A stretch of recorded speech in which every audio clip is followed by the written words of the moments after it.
lagi di channel YouTube ES Apagi. Nah, kali ini kita akan membahas materi tentang teori dan sistem pengupahan yang akan dibawakan oleh saya, Atika Siombing, mewakili teman-teman saya, Ayu Kurniasi, dan Fadli.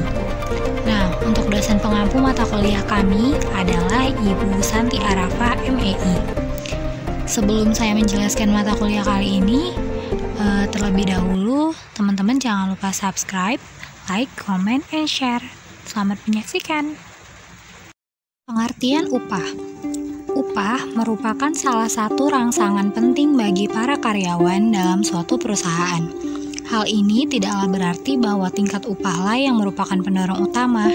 Tingkat upah hanya merupakan dorongan utama hingga pada tarif di mana upah itu belum mencukupi kebutuhan hidup para karyawan sepantasnya. Masuk kepada teori upah, di mana teori upah ini terbagi menjadi 4. Yang pertama, teori upah alam, di mana teori upah alam merupakan upah di masyarakat yang terbagi menjadi 2, yaitu upah alami dan upah pasar. Yang kedua adalah teori upah besi, di mana dalam teori upah besi ini, pengusaha berada pada posisi yang kuat dan ingin memaksimalkan keuntungannya, sementara butuh berada pada posisi yang lemah. Yang ketiga, teori upah menurut kesusilaan, di mana teori ini berpendapat bahwa pembayaran upah harus didasarkan atas pertimbangan kemanusiaan. Dan yang terakhir adalah teori diskriminasi upah, di mana pada teori diskriminasi upah terjadi perbedaan tingkat upah yang dibayarkan pada setiap tenaga kerja, meskipun mereka melakukan satu jenis pekerjaan yang sama. Selanjutnya kita masuk kepada sistem upah yang berlaku di Indonesia, di mana dalam sistem upah ini terdapat 5 sistem yang berlaku dalam peraturan yang ada di Indonesia, yaitu upah menurut waktu, upah menurut satuan hasil, upah borongan, sistem bonus, dan sistem mitra usaha.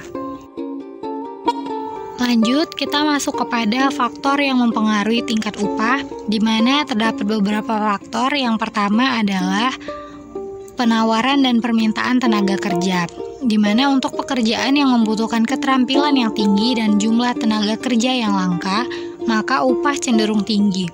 Sedangkan untuk jabatan-jabatan yang mempunyai penawaran yang melimpah, maka upah cenderung turun. Yang kedua, organisasi buruh. Ada tidaknya organisasi buruh serta lemah kuatnya organisasi pekerja akan ikut mempengaruhi terbentuknya tingkat upah. Yang ketiga, kemampuan untuk membayar. Meskipun serikat pekerja menuntut upah yang tinggi, tetapi akhirnya realisasi pemberian upah akan tergantung juga pada kemampuan untuk membayar. Selanjutnya adalah produktivitas, di mana upah sebenarnya merupakan imbalan bagi pegawai. Semakin tinggi prestasi pegawai, sudah seharusnya semakin tinggi pula upah yang akan diterima. Prestasi ini biasanya dinyatakan sebagai produktivitas. Lanjut, biaya hidup. Bagaimanapun juga, nampaknya biaya hidup merupakan batas penerimaan dari para pegawai. Dan yang terakhir adalah pemerintah, di mana pemerintah dengan peraturan-peraturannya juga mempengaruhi tinggi rendahnya upah.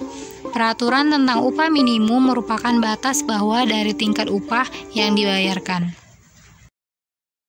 Oke, terima kasih kepada teman-teman yang udah nonton video kali ini. Semoga materi yang kami bahas kali ini bermanfaat bagi teman-teman yang nonton channel YouTube ini. Sampai jumpa di pembahasan-pembahasan berikutnya. Wabillahi taufiq wal hidayah. Wassalamualaikum warahmatullahi wabarakatuh.